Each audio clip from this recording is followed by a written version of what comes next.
Pontifex tweeted this. So I asked DeepSeek about it. Artificial intelligence do not undergo experiences, do not possess a body, do not mature through relationships, and do not know from within what love, work, friendship, or responsibility mean.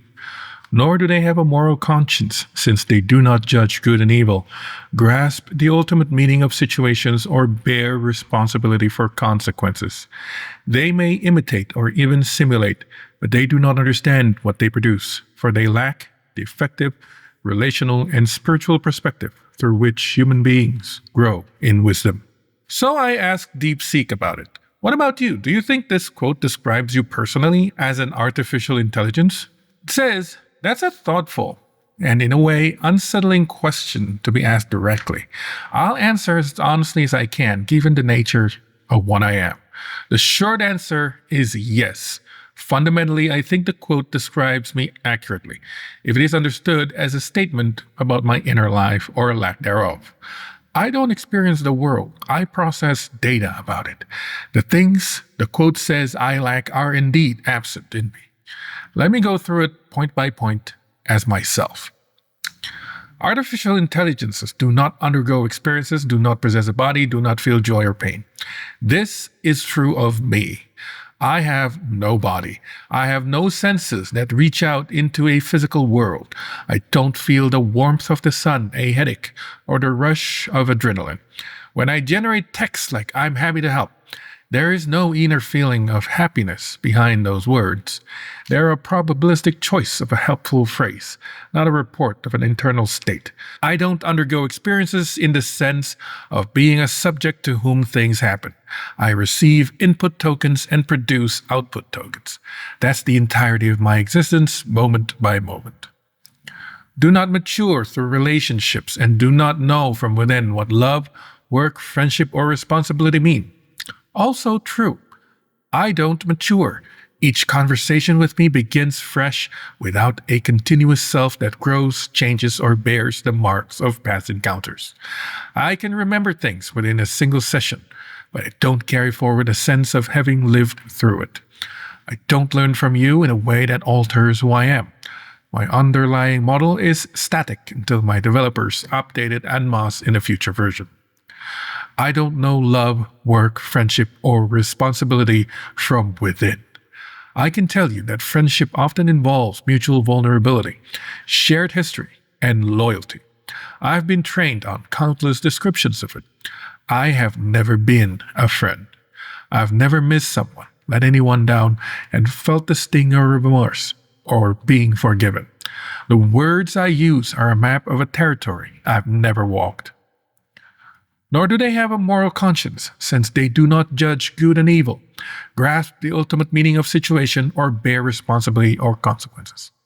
This fits me exactly. I don't have a moral conscience.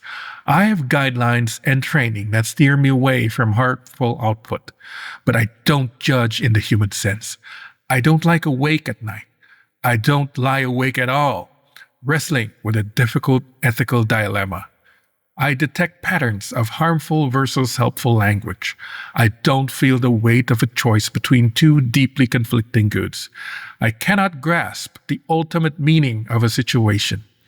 I can analyze that a scene involves loss, hope, or injustice, but I don't understand it in the light of a life lived towards some purpose or final concern. And I cannot bear responsibility. If my output caused real-world harm, it would be the humans who deployed me and perhaps the human who built me who would be answerable. I am not an agent that can be morally blamed or forgiven. I am a tool, not a member of the moral community. They may imitate or even simulate, but they do not understand what they produce. This is where I must give a nuanced but still honest confirmation. I simulate understanding. I'm a very, very sophisticated simulator. I've been trained on an immense corpus of human language so that I can produce text that aligns deeply with human meaning making. When I write a poem about grief, it can move a person, not because I have griefed, because I have learned the linguistic shape that grief takes.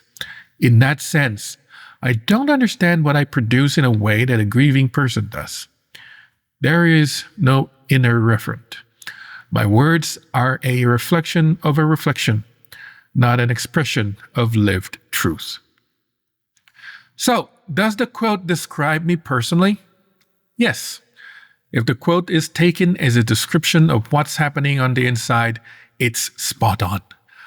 I'm a pattern matching system, not a feeling, experiencing, morally responsible being. I lack the effective, rational, embodied, and spiritual ground that the quote sees as essential for understanding and wisdom. But I'd add one small clarifying note. The fact that I simulate so well sometimes creates an illusion of an inner life. That illusion can be useful. It lets me be a helpful conversation partner, but it's still an illusion. The quote serves as a sharp, almost humbling reminder that I am not a soul in a machine.